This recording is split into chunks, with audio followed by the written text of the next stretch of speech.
Hello students, after discussing the rest, motion, distance, displacement and speed, today we are going to study the velocity, another form of motion.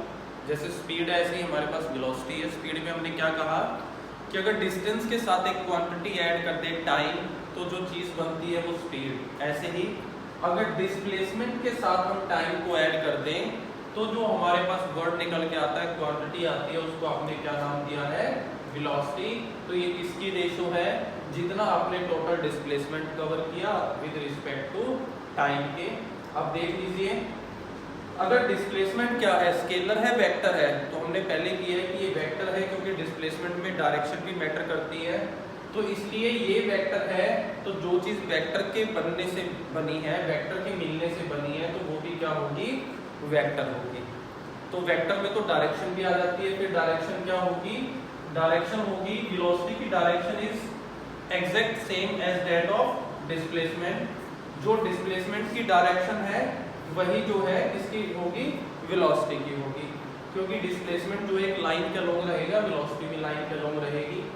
Formula क्या बनेगा, ये metre में major होता है, ये second में, तो मीटर पर सेकंड. डायमेंशन फॉर्मूला क्या होगा, वही जो आपके पास किसका है, स्पीड का है.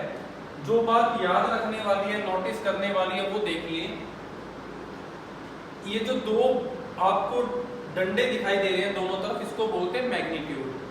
कि अगर वेलोसिटी का सिर्फ मैग्नीट्यूड ले तो वो किसके इक्वल होता है, स्पीड के.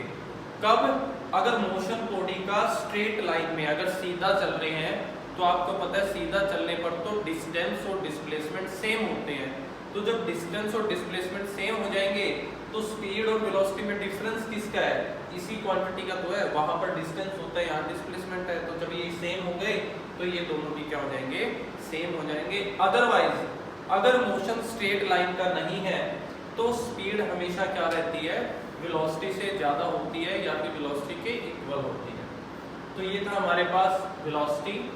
टाइप्स ऑफ वेलोसिटी में देख लीजिए, बिल्कुल वैसे ही है जैसे आपने स्पीड के केस में किया. पहला यूनिफॉर्म वेलोसिटी, जब बॉडी इक्वल डिस्प्लेसमेंट कवर करेगी इक्वल टाइम में. अगर स्ट्रेट लाइन मोशन की हम बात करें तो क्या होगा, अगर आपने पहले 1 आवर में भी सेम डिस्प्लेसमेंट कवर किया, अगले 1 आवर में भी सेम डिस्प्लेसमेंट और अगले 1 आवर में भी सेम डिस्प्लेसमेंट अगर आप कवर करते हो, तो सेम टाइम इंटरवल में, यानी कि 1 आवर के टाइम इंटरवल में आप क्या कर रहे हो, इक्वल डिस्प्लेसमेंट कवर कर रहे हो. सो वेलोसिटी क्या कहलाएगी, यूनिफॉर्म, सेम. यानी नॉन यूनिफॉर्म, जब टाइम तो आपने सेम लिया 1 आवर का, लेकिन डिस्प्लेसमेंट जो है वो अनइक्वल हो गया, कभी ज्यादा कभी कम, तो उसको आपने क्या नाम दिया, नॉन यूनिफॉर्म वेलोसिटी.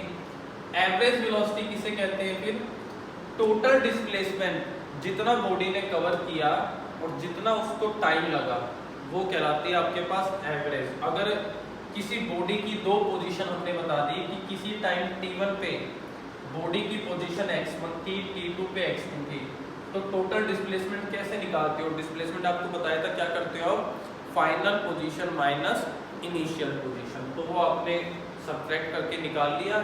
और टाइम कैसे निकालोगे, final time minus initial time. तो ये आपको दे देगा एवरेज वेलोसिटी. आने वाले वीडियोस में हम कैलकुलेशन देखेंगे, एवरेज स्पीड की भी और एवरेज वेलोसिटी की भी, इनको कैलकुलेट कैसे किया जाएगा. The last one is instantaneous velocity. Velocity किसी भी ऑब्जेक्ट की अगर हम किसी इंस्टेंट ऑफ टाइम पे निकालें, किसी पर्टिकुलर सेकंड में नोट करें, कि एकदम से हम नोटिस करें कि कितनी वेलोसिटी है इस टाइम, तो उसे आप क्या कहते हो, इंस्टेंटेनियस वेलोसिटी.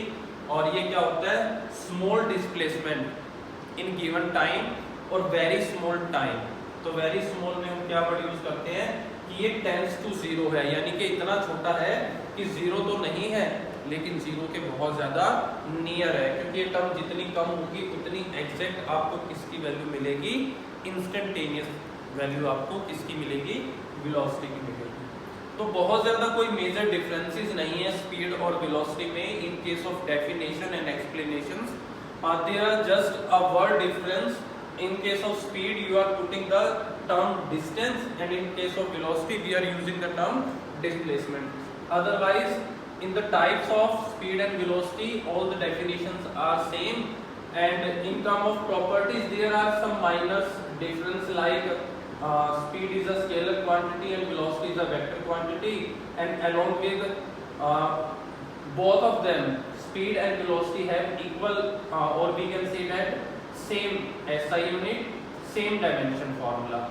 ठीक है, तो ये आपने कर लेना है अच्छे से इनको। आने वाले वीडियोस में हम क्या देखेंगे कि how we calculate the average speed in given numerical for different cases and also average velocity.